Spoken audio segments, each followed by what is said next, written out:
Hola, ¿qué tal? Te saluda Maritere Piñón. Vamos a comenzar con este programa donde vamos a hablar acerca de la CEAV, que es la Comisión Ejecutiva Estatal de Atención a Víctimas. Estás en tu programa de La Costumbre No Hace Ley.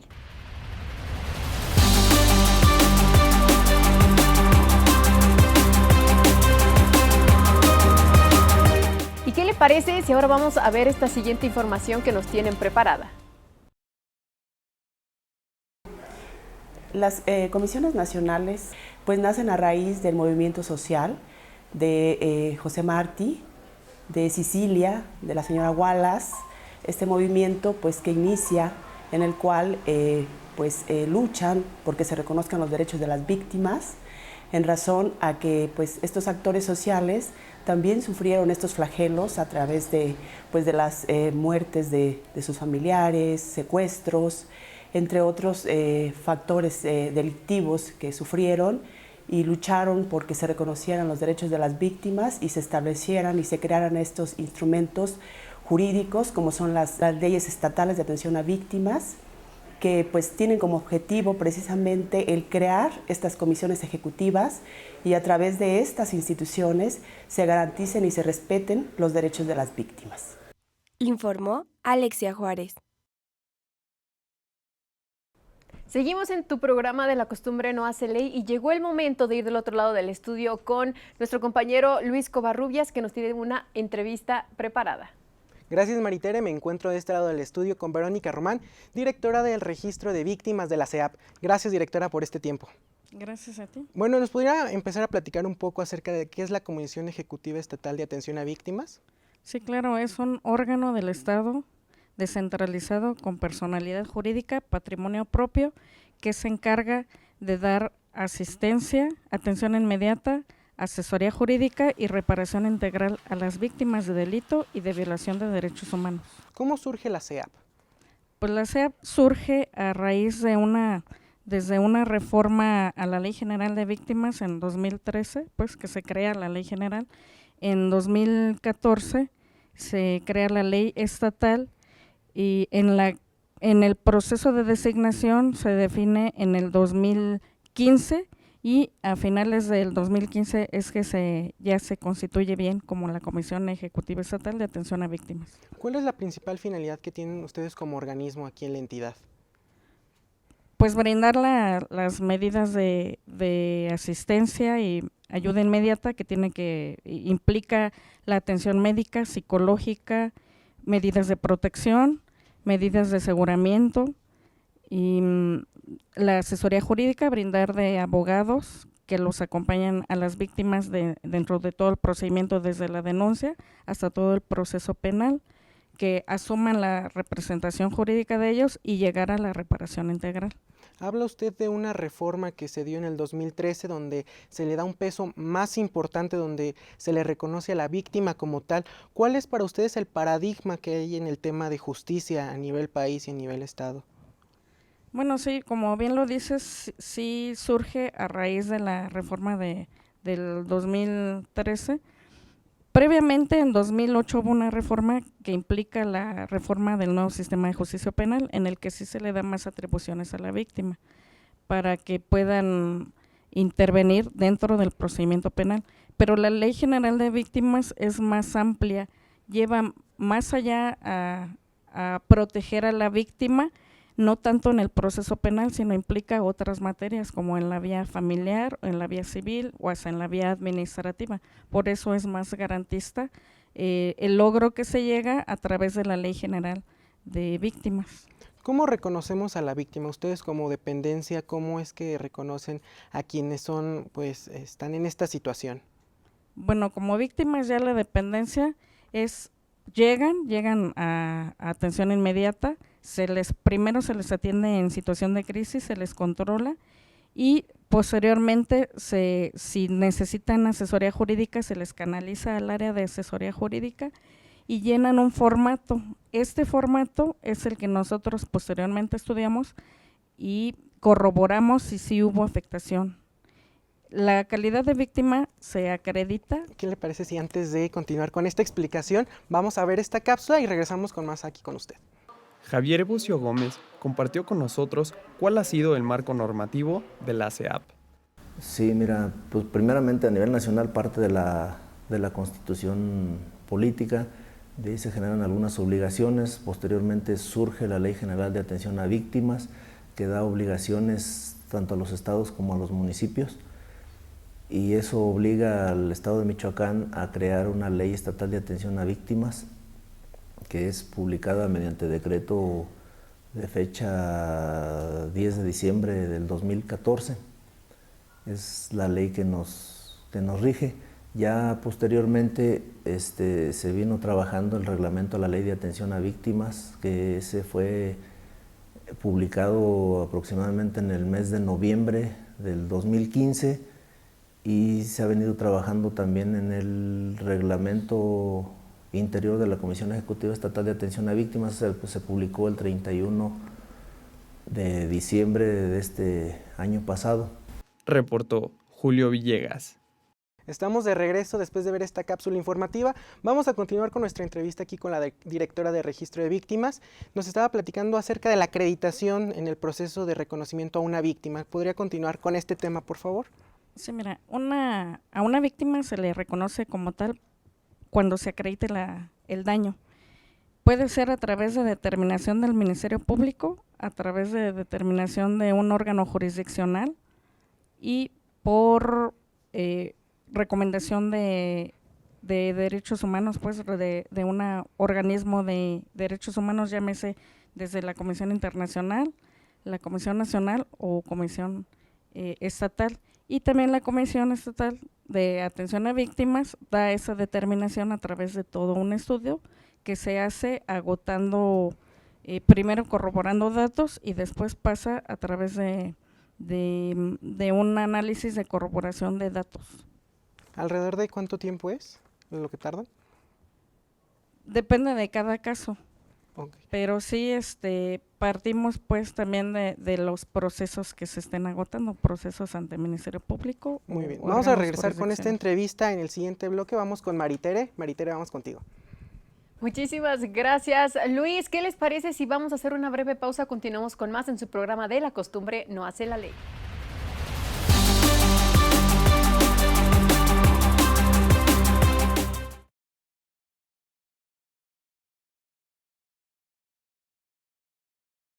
Ya estamos de regreso en su programa de La Costumbre No Hace Ley. Llegó el momento de conocer esta información acerca del marco normativo de la víctima. ¿Cómo podemos definir a una persona como víctima? Javier Bucio Gómez nos comenta. Menciona la definición de víctimas, maneja las víctimas directas, indirectas y las víctimas potenciales. Las víctimas directas la describe como las personas físicas que hayan sufrido algún daño o menoscabo económico, físico, mental, emocional o en lo general cualquier puesta en peligro o lesión a sus bienes jurídicos o derechos como consecuencia de la comisión de un delito o de violación a derechos humanos. Algunos derechos son derechos de las víctimas, ahí los traen ampliamente asentados los derechos, que es a recibir asesoría jurídica, a que se le lean sus derechos, a que los represente un abogado dentro de un proceso. En fin, es muy amplia la gama de derechos que manejan estas tres leyes. Reportó Julio Villegas. Muchísimas gracias, Julio Villegas, pero ¿qué les parece si ahora continuamos con esta entrevista del otro lado del estudio con Luis Covarrubias? Gracias, Maritere. Continuamos aquí en esta entrevista. Platicábamos, directora, acerca de cuando se identifica la víctima, ya que ustedes lo han encontrado, han dicho que es un candidato. ¿Cómo es la reparación del daño hacia esta persona? Sí, mira, la ley menciona la reparación integral, que es a lo que se debe de aspirar, llegar a concluir un expediente. La reparación integral consiste en garantizar medidas de restitución, eso es que se le restituya en sus derechos que le fueron agraviados a la víctima. Medidas de rehabilitación que tienen que ver que se implementen medidas para que la víctima pueda enfrentar los efectos del daño del hecho victimizante. Y medidas de compensación que tienen que ver con indemnización, ya sea Puede ser indemnización por parte del Estado o del mismo imputado en el proceso penal. Medidas de satisfacción que puede consistir en varios elementos, puede ser desde la disculpa pública o indemnizarlo pues en sus derechos y garantías de no repetición, que puede consistir en darle capacitación a en derechos humanos, en materia de derechos humanos, para que no se vuelvan a repetir estos hechos victimizantes. Hablando en ese tema, en el caso de las personas que sí deciden acercarse a la SEAP, hay otras personas que deciden no hacerlo, ya sea por desconfianza hacia la institución, por desconocimiento, por la falta de información. ¿Cuál cree usted que sería la manera en que estas personas pudieran confiar, o qué están haciendo ustedes para que las personas se acerquen al organismo? Pues tenemos que implementar medidas de difusión de la institución, porque pocos nos conocen, y también de difundir los alcances de las funciones, pues atribuciones de la Comisión Ejecutiva, que tengan confianza pues la ciudadanía en acercarse a nosotros. Sí somos una institución del Estado, pero somos independientes en la actuación, con autonomía propia en la actuación, y que confíen que se les va a dar un acompañamiento desde que lleguen hasta que se le concluya su proceso y se llegue a la reparación integral. ¿Tiene algún costo este acercamiento con ustedes, este trabajo? No tiene ningún costo, es completamente gratuito. Para las personas que, aún no deciden, ¿cuáles serían como las vías de comunicación o vías de contacto para poder conocer más acerca del SEAP? Bueno, está por abrirse la página de la SEAP, en la que pueden tener acceso al formato único de declaración con el que se inicia todo el procedimiento de estudio de si se da la calidad de víctima. Estamos en campañas pues de difusión, y pues estamos ubicados ahí en Mariano Ariza número 300, aquí en la Chapultepec Poniente. Ya casi para concluir esta entrevista, ¿cuál cree usted que sean los retos que tiene el organismo para el futuro? Pues los retos es complementar pues todo un expediente, llegar a la reparación integral. Ese es el reto, pues llegar a la reparación integral. Recobrar pues la confianza en las instituciones, y pues que tengan confianza en nosotros, y pues sobre todo pues atacar ese flagelo, pues el flagelo de que está provocando mucho violación a derechos humanos y pues a las cuestiones de inseguridad, porque también una de las funciones de la comisión es crear estadísticas para crear políticas públicas que puedan servir para atacar esos focos rojos. Directora, le agradecemos su tiempo aquí en este espacio, esperamos tenerla próximamente. Regresamos cámaras y micrófonos contigo, Maritere. Muchísimas gracias, Luis. Pero ¿qué les parece si vamos a conocer esta importante información con este especialista y esta nota que nos tienen preparada?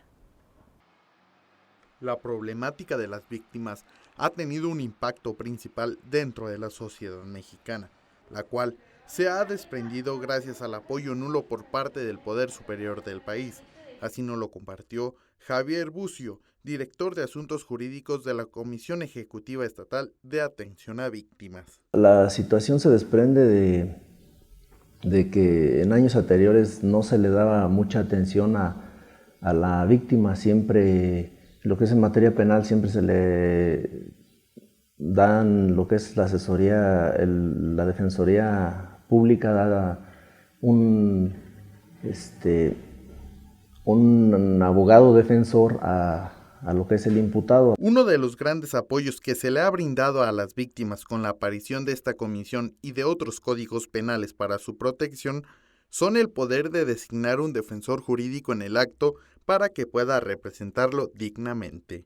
El hecho de que la víctima pueda designar un asesor jurídico y que intervenga dentro del proceso penal como parte, y que pueda actuar en coadyuvancia con el Ministerio Público para hacer de alguna forma más efectivos los intereses de la víctima dentro del proceso penal. Informó Carlos Palomares. Muchísimas gracias, Carlos Palomares. Llegó el momento de hacer una breve pausa. Continuamos con más en su programa de La costumbre no hace ley.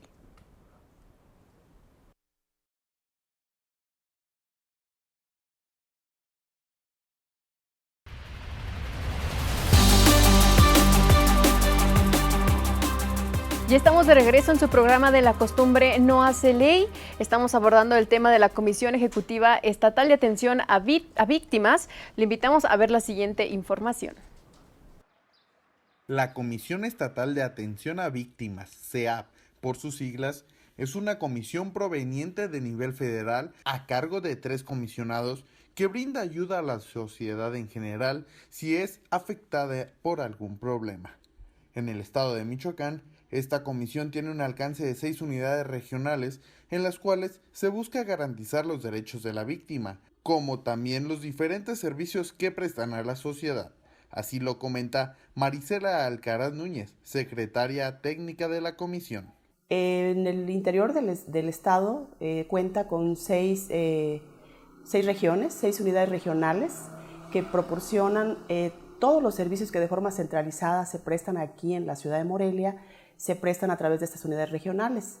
¿Sí? Los servicios que se prestan es de atención inmediata, de asesoría jurídica, de registro y de fondo, de ayuda del fondo. Municipios como Uruapan, Apatzingán, Lázaro Cárdenas, Zamora, Zitácuaro y Morelia son donde se localizan estas unidades que brindan un servicio a cualquier persona de la sociedad si ésta se ve en una situación en la que necesite ayuda psicológica, médica o jurídica, informó Carlos Palomares. Gracias, Carlos Palomares. Ya vimos qué lugares podemos asistir a estas instalaciones que tiene el CEAV, qué tipo de ayuda nos puede brindar esta dependencia, pero ¿qué les parece si vamos en estos momentos con Mariana Valderas, que se encuentra en las instalaciones del CEAV, que nos va a decir y nos va a platicar un poquito más acerca de esto? Hola, ¿qué tal, amigos? Los saludo con muchísimo gusto. Nos encontramos con la psicóloga Abril Vieira de Atenciones a Víctimas del Delito. Hola, ¿qué tal? Hola. Bueno, coméntanos un poco cómo es que saben cuando una persona es víctima de un delito. Sí, bueno, el departamento en el que nos encontramos ahorita se llama Atención Inmediata y Primer Contacto. Entonces, aquí lo que hacemos es recibir a cualquier persona, ya sea víctima o no. Nosotros actuamos con el principio de buena fe. Con esto quiero decir que la persona que llega es atendida de igual manera. Nosotros les aplicamos una entrevista multidisciplinaria. En esta entrevista está presente un psicólogo, que es el que va dirigiendo la entrevista, está presente también un abogado y de igual manera un trabajador social. El fin de esta entrevista multidisciplinar es no revictimizar a la persona, para que cada profesional en su ámbito vaya identificando las necesidades que tiene la persona, sea víctima o no, y entonces poderla canalizar, ya sea con el asesor jurídico o ya sea una atención psicológica o médica. La psicóloga es la que dirige esta entrevista. ¿Por qué? Porque muchas veces las personas llegan en situaciones ahora sí que de mucha vulnerabilidad. Algunas personas llegan a entrar en crisis, entonces es en este caso cuando la entrevista es detenida, salen las otras 2 personas, el abogado y la trabajadora social o el trabajador social, y la persona se queda con la psicóloga. ¿Con qué fin? Con el fin de contención y de una intervención en crisis. Eso es realmente lo que hacemos en este departamento, la contención. Brindamos a las personas todo este sostén para que empiecen con el proceso de su reparación integral. ¿Cuáles son los pasos que la víctima tiene que seguir para tratar? Lo que hacemos aquí es, ahora sí que le llenamos su cédula para ingresar. En esta cédula tomamos los datos principales de las personas y otros datos que nos van a ir ayudando a identificar las necesidades. Tenemos diferentes tipos de cédulas que las personas pueden llenar, desde una orientación hasta una atención psicológica o médica ya más especializada. Dependiendo de lo que vaya necesitando la persona, es el formato que va a ir llenando, y a partir de que ya tenemos ahora sí que la obtención de todos los datos necesarios, es canalizada a asesoría jurídica si la persona necesita un abogado o algún hospital, alguna clínica o algún tipo de atención psicológica ya más especializada, como un tratamiento. ¿Eso ustedes aquí no se lo proporcionan? En algunos casos sí, ya estamos trabajando para crear un modelo de atención que nos enfocamos mucho en el modelo de atención de terapia breve, pero lo que queremos hacer es que el sistema, y más en específico el sistema de sector salud, funcione. Entonces estamos como canalizando estratégicamente a las personas y dándoles este seguimiento. Nosotros desde que llega la persona hasta que es canalizada, se queda con nosotros, pero después también nosotros le damos este seguimiento. ¿Ustedes les hacen algún costo? No, para nada. Esto es totalmente gratuito, las canalizaciones, el seguimiento y la atención aquí, la intervención en crisis si es necesario, totalmente es un servicio para la persona. Bueno, Abril, muchísimas gracias. Allá ya lo saben, para todas aquellas personas que estén interesadas, aquí les pueden brindar sus servicios. Esto es todo por nuestra parte, regresamos al estudio. Muchísimas gracias, Mariana Valderas, con esta información de vital importancia. Ya lo escuchó, es totalmente gratuito, pero ¿qué le parece si vamos a conocer en dónde se encuentra esta Comisión Estatal de Atención a Víctimas, el CEAV? ¿Conoces a la Comisión Ejecutiva Estatal de Atención a Víctimas? No. No. No. No. Sí. No. No. No. No. No. No. No. Sí, algo al respecto. No. No. No. Sí. ¿Te gustaría saber más de esta comisión? Claro que sí. Sí. Claro que sí, sería muy interesante conocer. Sí. Sí. Pues sí. Sí, yo creo que sí. ¿Es necesario tener una comisión que proteja a las víctimas de delito en el Estado? Pues yo siento que sí. Yo creo que sí. Sí. Pues sí, debemos tener donde la ciudadanía tenga una orientación mejor y saber a dónde acudir. Sí. Sí, es muy importante que las tengamos. Sí. Claro que sí, es bueno, porque ayuda a las personas, más que nada a las gentes que han tenido problemas, sí, en cuanto a delitos que se les presentan. Sí. Sí, pero sí necesitaremos conocer más personas acerca de esto. Sí, claro. Pues sí. Muchísimas gracias por continuar en su programa de La Costumbre No Hace la Ley. Lamentablemente llegamos al final de esta emisión. Los esperamos en el próximo programa de La Costumbre No Hace Ley. Mi nombre es Maritere Piñón. Hasta la próxima.